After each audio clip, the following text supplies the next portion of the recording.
Hello, everybody. Welcome to RNG University once again.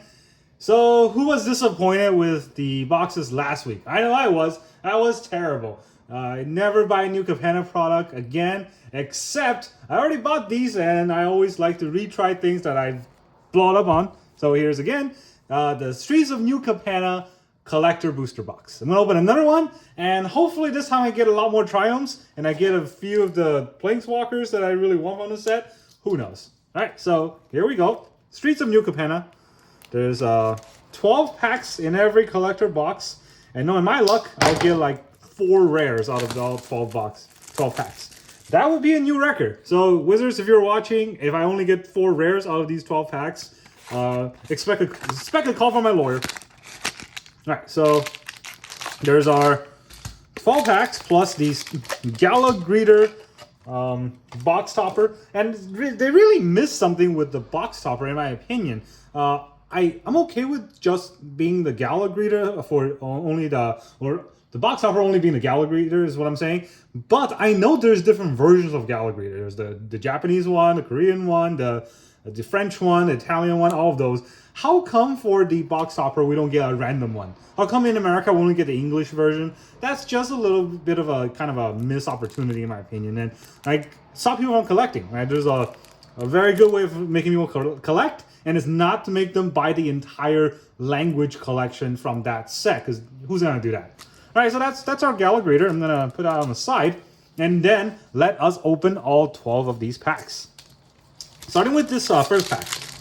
All right, so I forgot how tough these were to open since the pre-release packs just kind of slide open. And, oh, okay, I gotta be a little bit careful. I think the cards can get bent from these pack openings. So we got Revelation of Power. All right, so that's our commons, uncommon, Obscura, Charm, pretty good. A Mountain, which is, appreciated. Four lands are always appreciated.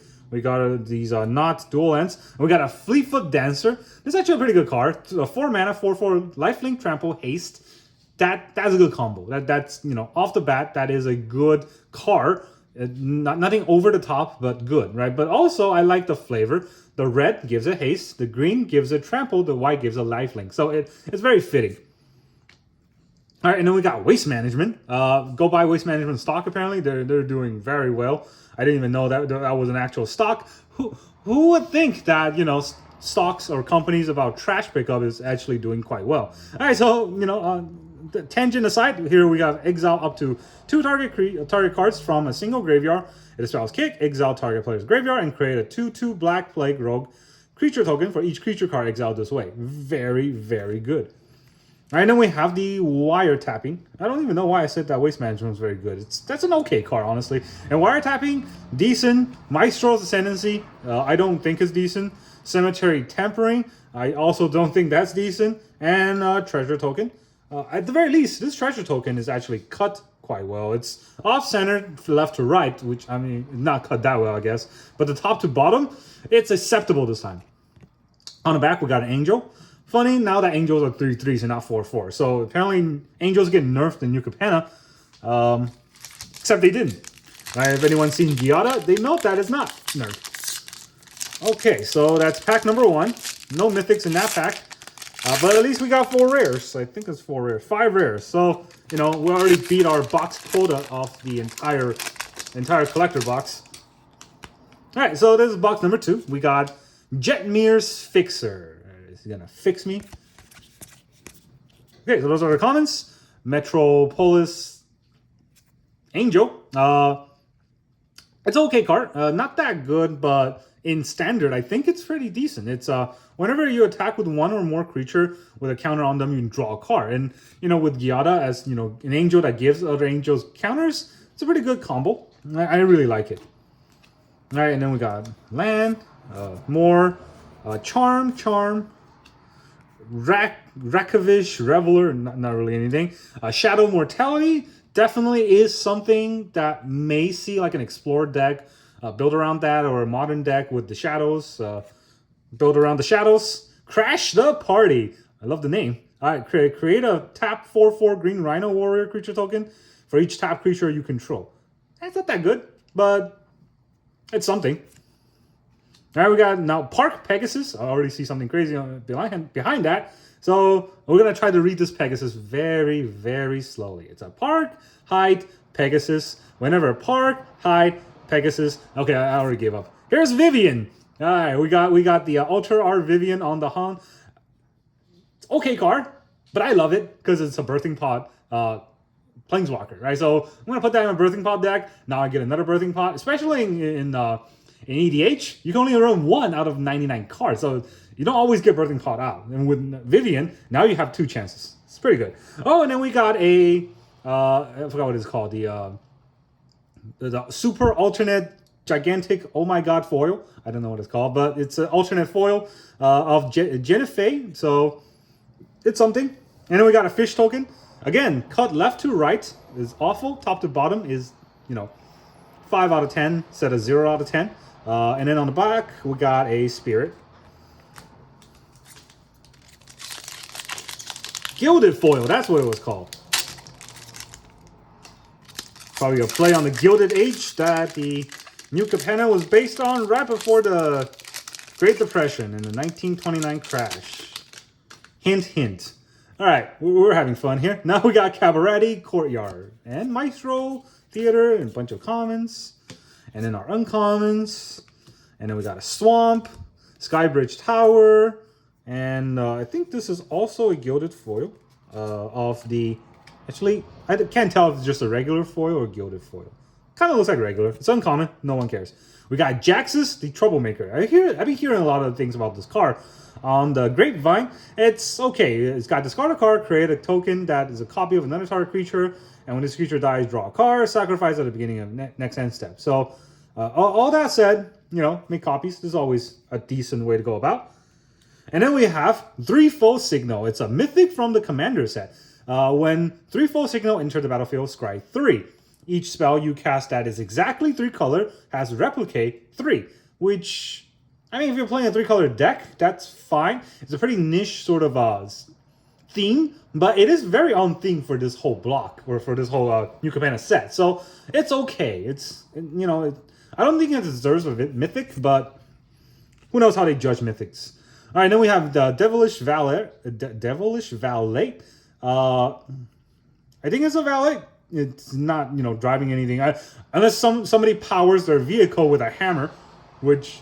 who knows? But it is a amazing ability that doubles Devilish Valley's power whenever Alliance triggers, or whenever a creature you control enter the battlefield. So you can do some outrageous numbers, because the doubling really kind of explodes over time. Now we got Obscura Ascendancy, Swindler's Scheme, and then a treasure. The treasure's cut, again, left to right, awful. Top to bottom, acceptable. And another angel. So it's the same token as before. Alright, so that's 3 packs, 2 mythics. That's an okay rate. And then we have Security Bypass. Common, common, common, common. Uncommon, Broker's Charm. Plings. Spar Adjudicator. The Quasar, Augor, whatever. And this is the exact same foil we got before, but this one's definitely gilded. Even though it's, no one cares about this card. Whenever it dies, look at the top 5 cards, reveal a creature, put it in your hand, rest on the bottom of the library, whatever. Oh, and here we go. Here's a foil Ledger Shredder, the infamous, blown out of control card. Apparently it's like $15 now. I don't know if the foil pricing matters at all, but hey, this card's crazy good apparently on every format that it's allowed in. I don't know. It's pretty good. It's, whenever a player plays the second spell, you basically get to draw a card and discard a card. And if it's a non-creature, it gets a +1 counter. So it's kind of like a loot, but with an upside. So all in all, it's a decent card, right? And, I misread this card before because I thought it was a 2-1, but it's a 1-3. So it's actually fairly difficult to get removed. And that makes it even better. So all in all, maybe it's worth its price. Who knows? All right, we got Wave of Rats. When Wave of Rats die, if it dealt combat damage to a player this turn, return to the battlefield. And, ooh, holy heck. It is pretty good. This, put that in your Relentless Rat deck. All right, and then we have Jaxus, the Troublemaker, again. And then Unleash the Inferno. Deal 7 damage to target creature or planeswalker. and the excess damage blows up enchantments and artifacts. And we got an alternate art foil all-seeing Arbiter. So I remember this card being the first mythic I pulled out of that box that didn't have any rares. I don't know. It's a mythic. It's an avatar. Maybe it's something. I don't see it, but it can't be all that terrible. There's probably some combos there. And then we got a cat. All right, it's a 2/2 haste token. And it's a Rhino Warrior. This cat token is actually cut much better, which is kind of sad because I want a good treasure token, but cat token is also appreciated.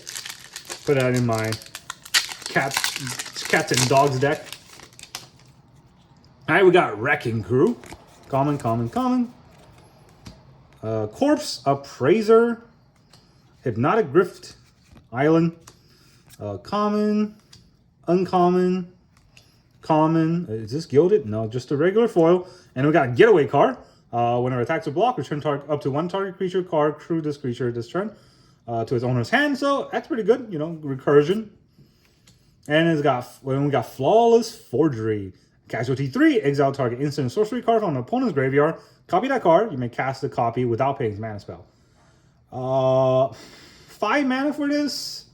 That's a little bit steep. I don't think it's that good, but it does have Casualty 3. So basically, sack a 3 power creature, and you can copy this ability, which makes it a little better.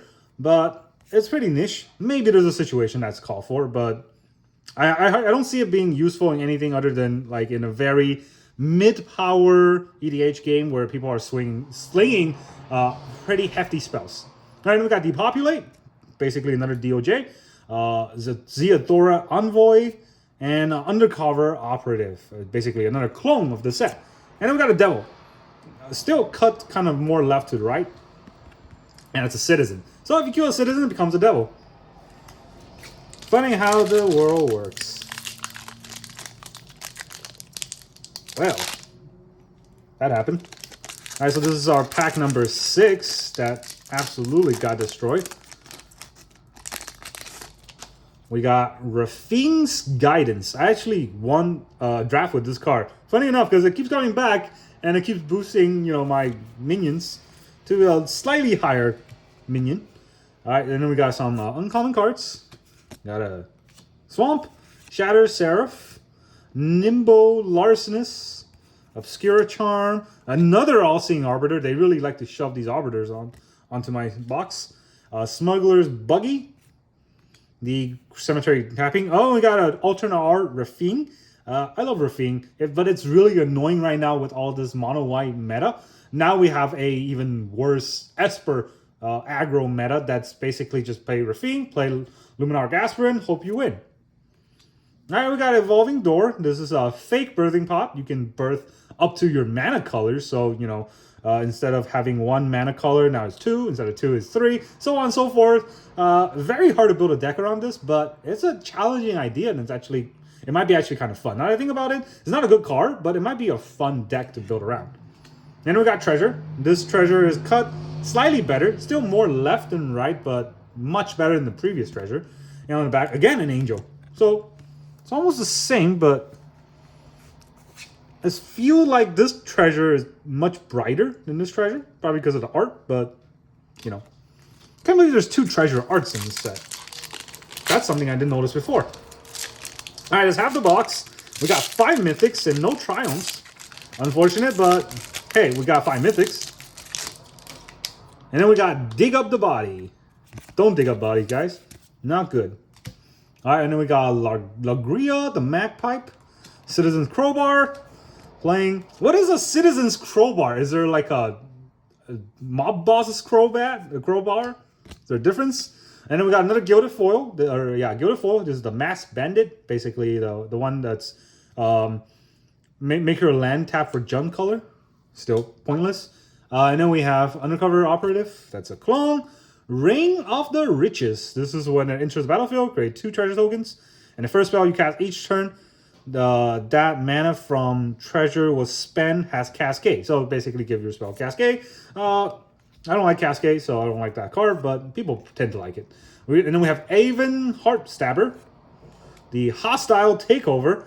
Never understood this card. 5 mana to kill 1 creature. It's just not that good. And then we got Gala Greeter, which, you know, we have the box toppers, no one cares. And then we got Treasure. This is the 3rd art for Treasure. There's actually a lot of art for Treasure. I didn't even notice. I think that's the art that you get in Arena right now if you create Treasure tokens. Because that art looks familiar. Yeah. Well, again, this is kind of hard to open. Maybe that's half the fun. Yeesh. Come on. You can do it. Ooh, a wizard. Oh, it's probably a token. Alright, so we got Rakish Reveler and a bunch of commons. This is uncommon. Illuminator Virtuoso. I don't know what they were thinking when they made this card. This card is busted. It's a 1/1 double strike. It costs 2, which, you know, on its own, that's not that good. But whenever it becomes a target of a spell you control, it connives. So just put a bunch of evasion spell in your deck, hope you draw this card, and then you win every game. And it's a very hit or miss deck. Basically, you have to mulligan until you get Illuminator in your hand, or you lose that game, which, you know, not a very fun playing format, but it's also annoying to play against, because they always have it. They always have it. All right, and then we got Soul of Emancipation. Not a good card. Industrial Advancement. At the beginning of your end step, you may sacrifice a creature. If you do, look at the top X card of your library, where X is that creature's mana value. Then put that creature card among them onto the battlefield. Basically, a rampant creature. It's like a green card, but in red for some reason. Kind of like a sneak attack, but you don't sack it or exile it. So, hey, it might be something, right? Fill your deck full of big creatures and creature token generators, and then do this. But kind of hard to do with just one of these cards. Sanguine Spy. I really like this card, just for a deck that I was brewing that needs all the keywords. The 2 keywords, you get to sack creatures. Always pretty good as an ultimate combo. And then there's Shadow of Mortality. This one is better drawing. Still don't care. And then we have Cut Your Losses. And another treasure. And I think someone's dying outside. Alright, so in the back is the wizard that when you can tap 1, sack this creature to counter target spell, target non-creature spell, unless its controller pays 1. Alright, so I like the wizard token, but other than that, I don't care too much about the treasure token. Alright, Hope for Ransom. I'm getting Held for Ransom by Wizard right now. And an island. Waterfront District. I didn't get any Triomes yet. Am I not going to get any Triomes from this set? That would be kind of funny. Alright, Tenacious Underdog. This card is actually really good in a current meta where you can blitz it in and deal 3 damage. It only costs you 2 life, but basically keeps coming back in, and every time you blitz it, you draw a card. So that's decent, right? It's not a completely useless card. Like, at first thought when I look at it, I'm like, who wants to pay 4 and spend 2 life just to put in a 3/2 that dies at the end of turn? But I forgot all the dies triggered, all of the the sack capabilities. You also have another card draw based on the blitz, so it's not nothing. And then we got Skyway Robber. Escapes. I don't know why it says exile 5 other cards. Isn't that part of escape? And then, okay, maybe some escape isn't exactly 5 cards. And then when it escapes whenever deal combat damage to a player, you may cast an artifact, instant, or sorcery spell from among cards exiled with it. Oh, that's actually really fun. All right, this is actually a good card, and it's not broken or anything, but it's a fun ability, and I might put that in one of my decks. Think about it. Oh, another Ledger Shredder. Oh, this box is paying for itself apparently, just with the Ledger Shredders. All right, and then we got Voidrend, which I do appreciate. I like Voidrend. It's a good card. This card can counter, destroy target permanent, target non-land permanent. So can't destroy lands, but basically destroy anything, and it can't be countered, so can't be stopped. So just don't target indestructible ones. And then we got the what is that called again? The Gilded Foil Incandescent Aria. I can't talk right now. It deals 3 damage to each non-token creature, so put in the creature token deck, and it will do something. No one cares. All right, and we got Cats. That is also a citizen. Really, I'm hoping for a good Gilded Foil, but I don't know what the rate of that is. That might be the lottery card of this set, because the Gilded Foil is really only one every box for rares, but we think we already pulled 2. So maybe 1 and 2 every box. All right, and then we have Glamorous Outlaw. Bunch of commons. Quasar. This is actually a pretty good commander. For cantrips, whenever you draw a card, target opponent lose 1 life. I think it's good because it's target and not each. So you can actually politics this. Alright, Corpse Appraiser, Mass Bandit, Racer Ring, bunch of commons. And then we have Maestro Diabolus. This is the one where, whenever it attacks, if you do control a devil, you make a devil. Pretty fun. And then Grand Crescendo, create X/1/1 green and white citizen, and then creatures you control gain indestructible. So basically 2 mana, give all your creatures indestructible. Any more mana, you can create citizens. It might be decent. I might actually put that in decks. It's not bad just to, with 2 white mana, give all your creatures indestructible. That's almost heroic intervention, right? Heroic intervention, I think it's also hexproof, but you can, it's white, so you can't really give hexproof that easily in white, but you can make, the little citizens that might be something, right? And then we got Horde Hauler. Deals combat damage to a player, create a treasure for each artifact they control. So it's a very, very tiny mini dockside extortionist. Not actually dockside because it's 4 mana, 4/5/5, not a 2 mana. So not that, but it's similar ability. I just don't see it being that good. Another Incandescent Aria. And we got foil. They're all foil, but we got Mythic. Benny Brax Zoologist. Borderless. Pretty fun card. Probably not broken, but at the beginning of each end step, if you create a creature token this turn, draw a card. That's really, really good. And not create a creature, create a token. That's really, really good. Just put in like a lot of treasure generators, clue generators, even food generators, right? Anything that's a token can make you draw a card. So put that in your token decks, and it will go crazy. And it's good in not just creature token decks, which a lot of people might tend to think. And also, it's a white elf. That's kind of funny.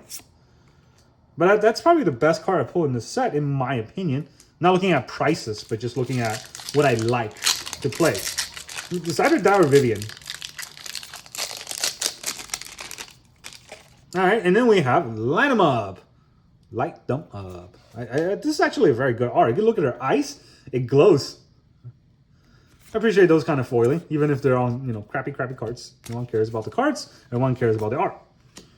Rocco, Ravish, Reveler. Oh, here's our another gilded foil, but this one is on Rocco, so basically a wasted. And then cut your losses.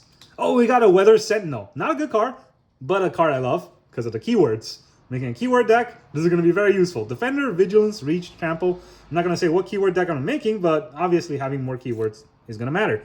All right, Widespread Thieving.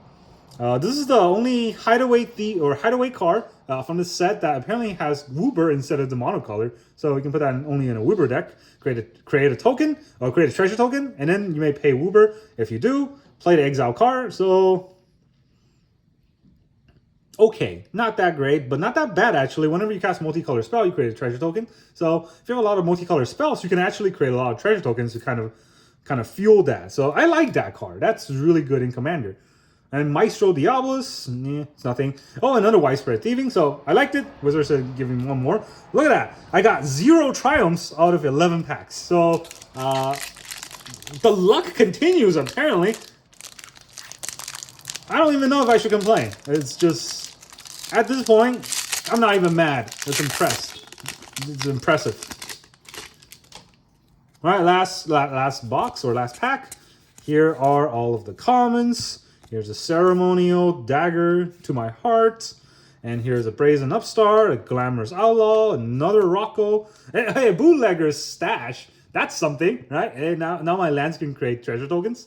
So I'm not going to hate that. And then we got Turf War. Whenever Turf War enters the battlefield, for each player, put a contested counter on target land that player controls. Whenever a creature deals combat damage to a player, if that player controls one or more land with contested counters on them, that creature's controller gain control of those lands of their choice. This is too much words. All right, this is a terrible card just for all that reading that I had to do. It's not even that good of an ability. It just steals lands. Terrible. All right, now we got Body Launder. It was another mythic that I got from the Obscura box that didn't have rares, so funny. All right, and then we got Evelyn, the Covetous, and another Obscura Interceptor. The infamous card that doesn't work on Arena for whatever reason. Hey, really, no Triumphs. So 12 packs, no Triumphs. I'm just gonna go out and you know, buy the Triomes all right. So here is what we pull. All right, so although we didn't get any Triomes, which is basically like not getting any fetch lands, and that is what I'm known for now, I did get a lot of mythics.